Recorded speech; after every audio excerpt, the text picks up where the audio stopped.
banyak nasi uduk, lontong. Zaman dulu nggak ada seperti itu. Yang paling biasa dilakukan adalah mencari rumah orang yang di situ bisa menyediakan makanan. Salah satunya adalah sahabat Ansor. Nah, ketiga manusia mulia ini menuju rumah sahabat Ansor. Masya Allah, itu sahabat Ansor saking senengnya dia mengatakan tidak ada orang yang paling bahagia di dunia kecuali aku saat ini. Orang paling bahagia karena kedatangan tiga tamu mulia yaitu Abu Bakar, Rasulullah, Abu Bakar, Umar. Luar biasa itu. Nah, kalau kita kan rada lambat biasa ngasih ininya kan, ngasih sajiannya, ngasih apa namanya. Tadi saya agak lambat. Cepat sih tadi ibu, makasih banyak. Baru nyampe langsung datang tuh pizza. Dan ternyata sahabat Ansor juga begitu. Langsung mengambil satu tandan. Itkin bahasa Arabnya. Itkin minat tamar. Jadi langsung mengambil satu tandan kurma yang di situ ada 3. Kayak pisang lah kalau gila ya. Pisang itu ada yang paling tua. Kalau di kita paling tua bisa dimakan lah mungkin. Tapi yang muda nggak bisa kalau pahit lah ya. Tapi kalau kurma 3-tiganya bisa. Ada namanya buser, tamar, ruto. Susunannya begitu. Itu bisa dimakan semua. Enak. Langsung disuguhin itu satu tandan apa namanya kurma tadi. Langsung wadabah hasyatan dan orang Ansar langsung menyembelih satu kambing. Wah, lengkap sudah. Di sini nggak ada kambing hari ini tapi ya. Ayam, adanya ayam, alhamdulillah. Alhamdulillah. Nah, padahal cuma 3 tamu nih, 3 tamu dikasih satu tandan kurma plus satu kambing. Mereka bertiga langsung makan lahap ya, setelah makan tentunya ya. Makan lahap, setelah itu Rasul berkata kepada Abu Bakar Umar radhiyallahu anhuma, la tus'alunna an hadan ni'am, kata Rasulullah. Kalian pasti akan ditanya terkait dengan nikmat ini. Menggunakan lamu ta'kid, fil mudhari nunu taukid, dalam bahasa ulama disebut al-qasam al-muqaddar, yaitu sumpah yang abstrak. Seakan-akan Rasul berkata, demi Allah pasti kamu berdua akan dihisab terkait dengan 2 nikmat ini. Kenapa? Akhrajakum min buyutikumul ju'. Engkau keluar dari rumah dalam keadaan lapar, walam yarji illa kama hada, kecuali dan tidak pulang kecuali dalam keadaan sangat kenyang seperti ini. Ternyata ini nanti nih bapak-bapak cucurak itu ayat hisabna eta. Wah, nggak jadi makan deh kalau gini. Udah dimakan baru dikasih tahu sama Rasulullah. Ada hisabnya, Pak. Ada hisabnya ini. Apalagi yang sudah menghisab. Lebih banyak lagi hisabnya. Jadi para bapak ibu, karena waktunya mepet, saya akan bicara tentang hisab sebagai menguatkan kita untuk nanti Ramadan lebih dahsyat lagi gitu ya. Kenapa saya mulai dari cucurak? Ya memang kita agennya cucurak ya. Saya rasa saya mungkin bicara cuma 20 menit, nanti cucurnya bisa 1 jam itu. Kalau nggak di rem-rem gitu ya. Begitu. Jadi begini. Kalau kita lihat hadis tadi, lafaz la tus'alunna an hadzal ni'am, ini mirip banget dengan ayat terakhir dalam surat Takatsur. Kita hafal semua itu. Gimana bunyinya? Gimana para bapak ibu? Al-Hakumut kan biasa dipakai imam tarawih kan itu dulu ya. Yang pertama, ya. La tus'alunna yauma idzin 'anin na'im. Kemudian kalian pasti akan ditanya tuh. Kita tuh hafal ayat itu. Yang namanya kata-kata ditanya itu namanya mas'ul, su'ila, latus alunna, latus alu. Itu semua maknanya sama. Akan ditanya berarti akan dihisab oleh Allah Subhanahu wa taala. Diminta pertanggungjawaban. Contoh ketika Rasul mengatakan kullukum ra'in wa kullukum mas'ulun an ra'iyati, itu kata-kata tanggung jawab maksudnya. Kalian semua adalah pemimpin, pengembala, dan kalian akan diminta pertanggungjawab, mas'ul, bertanggung jawab. Bertanggung jawab dengan siapa? Allah. Hisab maksudnya. Nah, ketika Allah firmankan tsumma la tus'alunna yauma idzin 'anin na'im, maka kalian pasti akan diminta pertanggungjawaban atas seluruh amal kalian nanti pada hari kiamat. Yauma idzin, pada hari kiamat, 'anin na'im, atas seluruh nikmat yang diberikan kepada kalian. Jadi kata-kata an-na'im itu kita bisa jumpai dalam ayat ini atau dalam bentuk lain menggunakan kata ni'am atau kadang-kadang menggunakan kata ni'amah bentuk mufradnya. Ni'matun, ni'matani, ni'am. agama kita itu juga nikmat. Makanya kita pasti dihisab nih terkait dengan agama kita. Tuh apa namanya dalam Al-Quran dikatakan Al-yawma akmaltu lakum dinakum wa atmamtu alaikum ni'mati wa atmamtu alaikum ni'mati, dan aku telah sempurnakan nikmatku padamu. Maksudnya Islam, nikmat Islam, nikmat agama. Makanya kan kita sering menyebut, kita bersyukur kepada Allah atas nikmat iman, nikmat Islam. Nikmat terbesar, betul. Pokoknya semua nikmat. Tapi ingin saya runutkan ini karena waktunya juga mepet. Tapi mudah-mudahan waktunya efektif. Jadi kalau kita kutip penjelasan Imam Ibnu Jarir Tabari dalam kitab Tafsir Al-Tabarinya, ketika beliau membahas ayat ini nggak sederhana. Ketika membahas tsumma la tus'alunna yauma idzin 'anil na'im, yang dimaksud nikmat ini dan nanti dihisab oleh Allah, pertama disebut sama beliau. Yang pertama adalah nikmat al-faragh was-sihhah. Nikmat waktu luang dan kesehatan. Itu nikmat, setiap hari kita ini punya waktu luang loh Pak. Setiap hari kita, apalagi sehat ini yang hadirnya ada yang sakit nggak ya? Berarti hanya saya yang sakit. Saya ini lagi ada batu empedu nih Pak di sini, emang dia nggak bilang-bilang. Dinikmati aja, ya nikmat. Terus kemarin cek asam urat berapa? 12. Ya Allah, asam urat saya tinggi banget, nikmati saja. Ya, tapi nggak usah dibagusin di sini aja gitu. Nah, as-sihhah wal faragh, nikmat kesehatan dan waktu luang diminta tanggung jawab oleh Allah. Bagaimana cara menghisab? Kecil bagi Allah. Di dalam Al-Quran dikatakan innallaha sari'ul hisab. Allah tuh mah cepat hisabnya. Kecil bagi Allah itu. Nggak usah ditanya bagaimana caranya, gampang bagi Allah. Maka dalam sebuah hadis dikatakan ni'matani maghbunun fihi ma katsirun minan nas as-sihha wal faragh. Ada dua nikmat yang manusia itu sering lalai dengan dua nikmat itu, yaitu nikmat as-sihha wal faragh, kesehatan dan waktu luang. Lagi sehat tidak ngapa-ngapain, lebih senang nyeng-jelek. Apa nyeng-jelek? Dia enggak boleh. Enggak ada nilai sama sekali. Atau pas waktu luang nggak ngapa-ngapain, nanti pas sempit waktunya, kenapa kemarin nggak begini, pas sehat kenapa kemarin nggak begini, pas sakit baru pengen berbuat begini begitu. Nah sudah lewat. Nah ini ada hisabnya.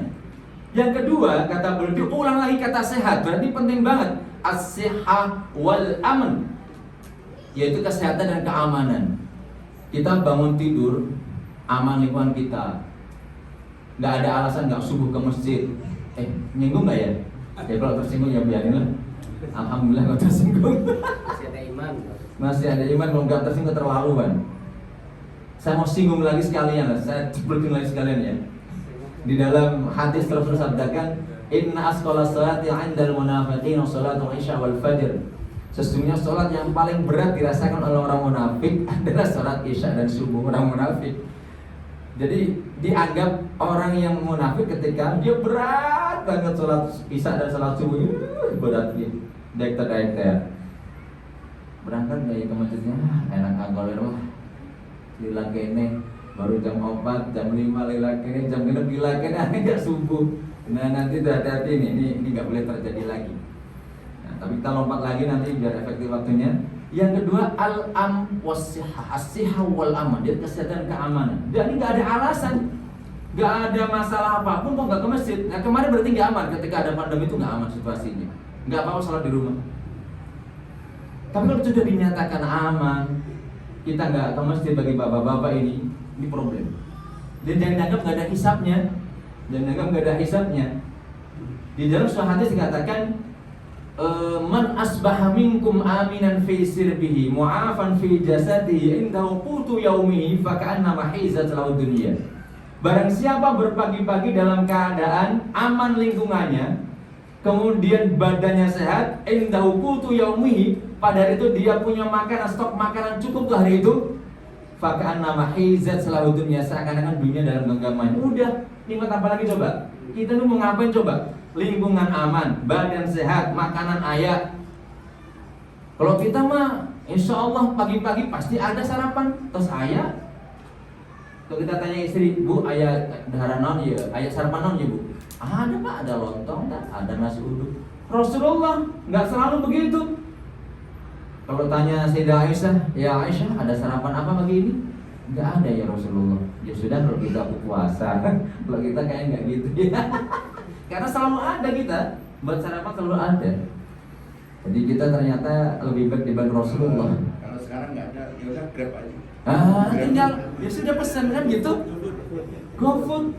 Betul, saya juga begitu. Bu nggak masak ya enggak, pesan-pesan keren banget sih. Rasulullah dulu nggak ada. Wah salah. Jadi kehidupan santai, sebenarnya santai malahan, nggak riuh. Ya sudah aku puasa aja, nggak riuh gitu ya. Cuma kita kan malah riuh kalau puasa. Kembali kita puasa dulu, apa kemarin? Kita belum terbiasa begitu. Jadi pertama asih hawal korok, kedua asih hawal aman. Disebut lagi yang ketiga dengan istilah yang berbeda, al-afiyah. Kan kita sering ditanya, gimana kabarnya Mas? Alhamdulillah sehat walafiat. Al-afiyah itu kesehatan yang lebih luas lagi, lahir batin, tercukupi rizkinya, terpenuhi kebutuhannya, itu afiat sudah.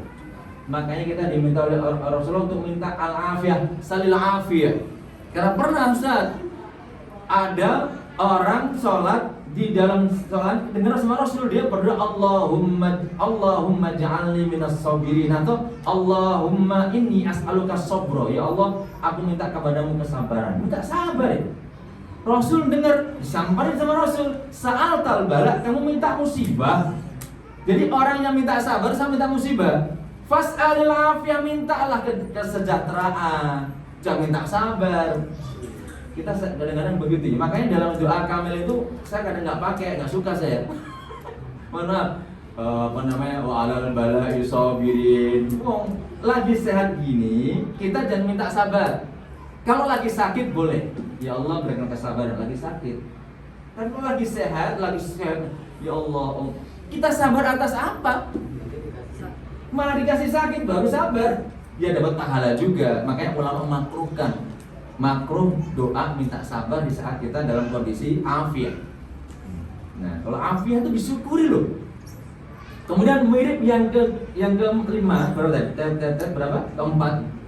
Ada yang mirip lagi disebut sama Ibnu Tabari, yaitu al-idraku bil hawas, yaitu berfungsinya indera kita. Mata bisa melihat, telinga bisa mendengar, lidah bisa merasakan, kulit bisa. Pokoknya indera kita berfungsi. Itu ada hisabnya. Apalagi di Quran juga sudah disebut yang innas sam'a wal basara wal fu'ada kullu ulaika kana an mas'ul. Ada pertanggungjawabannya tuh. Wow, berat juga ya. Memang berat. Serius, hisab tuh berat. Saya kadang-kadang ngobrolnya rada ngawur gitu ya. Seandainya nggak ada hisab, aku nggak perlu taat sama Allah. Nggak ada hisab kok, nggak ada apa-apa gitu loh. Taat ya nggak dapat apa-apa. Tapi nggak mungkin al-hisabu hak, hisab itu pasti begitu. Nah kalau bagi Allah nggak ada hisab, bebas Allah. Makanya di dalam hadis qudsi, di dalam hadis qudsi Allah berfirman begini. Hadis qudsi itu adalah firman Allah yang tidak ada dalam Al-Quran. Yang dijelaskan fi ma yarwi an rabbi, Rasul bersabda, Allah berfirman, biasanya begitu. Kata Allah dalam hadis qudsi ini, ya ibadi lau anna awwalakum wa akhirakum wa insakum wa jinnakum kanu ala aqraj qalbi rajul minkum ma zada dzalika fi mulki syai'an. Hai hamba-hambaku, sekiranya kalian tuh orang pertama dulu sampai orang terakhir, manusia awal dan manusia terakhir akhir zaman nanti, dari kalangan jinnya maupun manusianya, ya sama, berkumpul satu padu, satu hati, semuanya taat kepadaku, takwa semua Pak.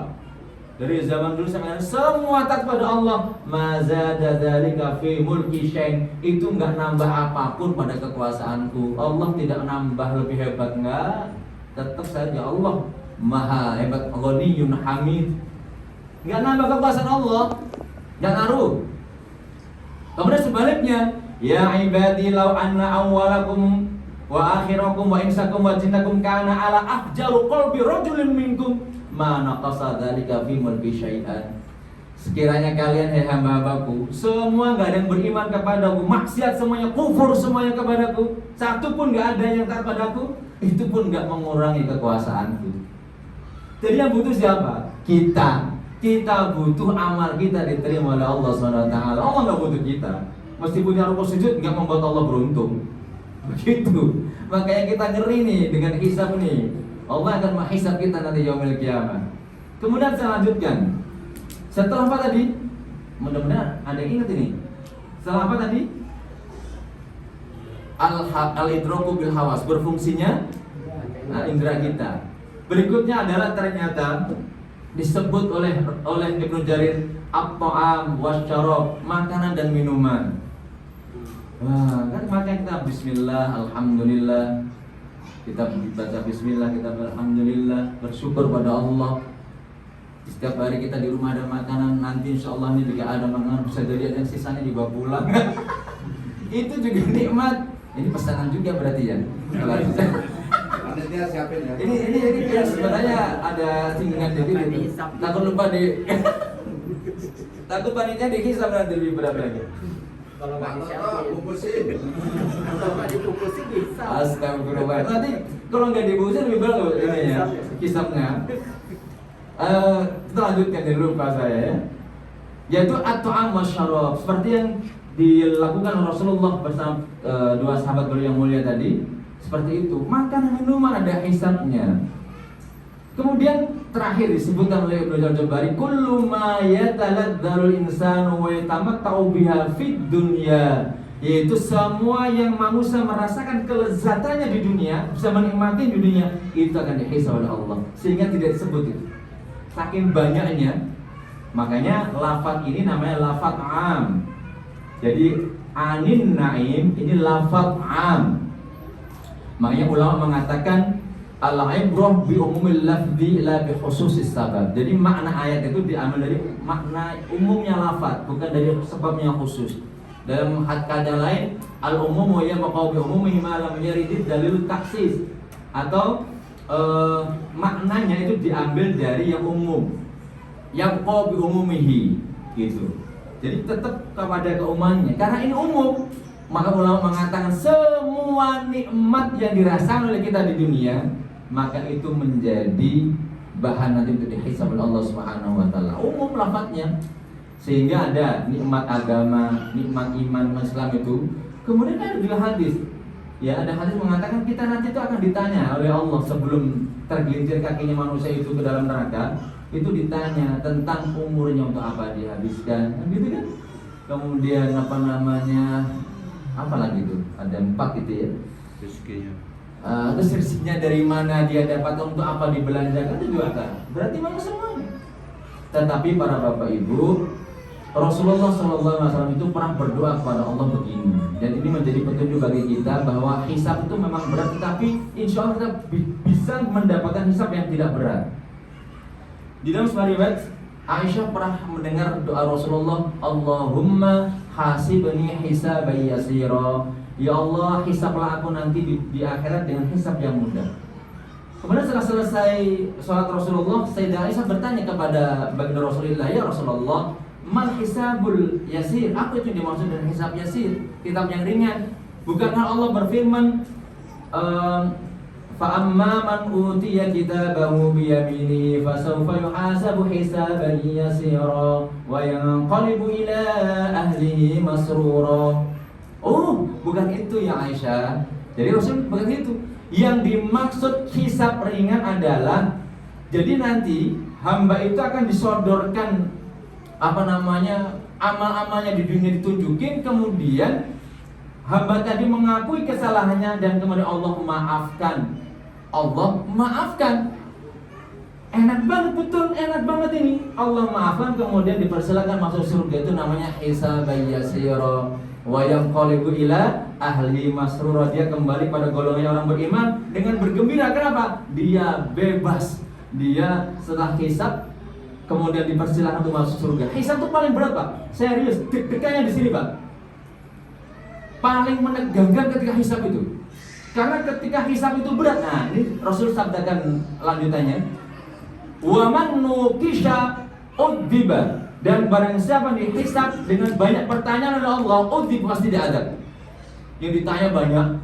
ini. Walah. Kalau sudah Allah banyak tanya, nukisha itu bapak-bapak kalau yang ngambil jurusan agama, mungkin jurusan syariah, tarbiyah, ada istilah namanya sidang munaqasyah. Nanti ada namanya hisab munaqasyah. Gitu. Jadi hisab itu dibagi dua, ada namanya hisab mu'arudin pakai ain ra dot. Itu namanya hisab cuma dipaparkan saja. Ini orang beriman, Pak.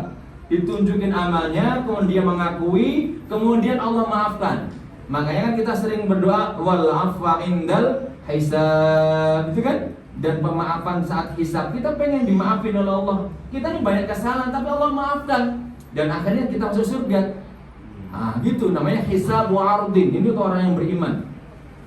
Kalau untuk orang-orang kafir dan orang ahli maksiat, disiapkan Allah dengan al-hisab munaqasyah namanya. Hisab yang di sana disidang oleh Allah, pertanyaan banyak banget. Makanya kata Rasul, man nuqisha udziba. Barang siapa yang di banyak pertanyaan pasti diadab. Riwayat lain, man nuqisha halaka. Barang siapa yang banyak ditanya oleh Allah saat hisab pasti binasa. Naudzubillah. Nah, saya kutip pendapat seorang ulama besar namanya Syekh Abdul Aziz Ar-Rajihi. Beliau membagi kita nih, membagi kita insyaallah ya. Ahli surga itu cuma ada 3 level. 3 level ahli surga. Semoga kita tidak termasuk yang ketiga. Yang ketiga itu berat. Yang pertama adalah alladzina yadkhuluna al-jannata biduni atau bighairi hisabin wala adab. Ini level tertinggi, yaitu mereka yang masuk surga tanpa hisab, tanpa adab. Pengen nggak yang ini? Iyalah pengen, tapi kayaknya nggak, agak berat Pak ini Pak. Karena dalam riwayat yang sahih, Rasul pernah mengatakan umat beliau itu yang masuk surga tanpa hisab, tanpa adab cuma 70.000 saja. Sedangkan sekarang saja yang ada di seluruh dunia itu 1,7 miliar. Itu yang ada sekarang, yang dulu-dulu zaman Rasul sampai nanti. Emang gak ada Rasul ya Pak? Ya, tetapi gak usah khawatir memang. Ini berat memang ini.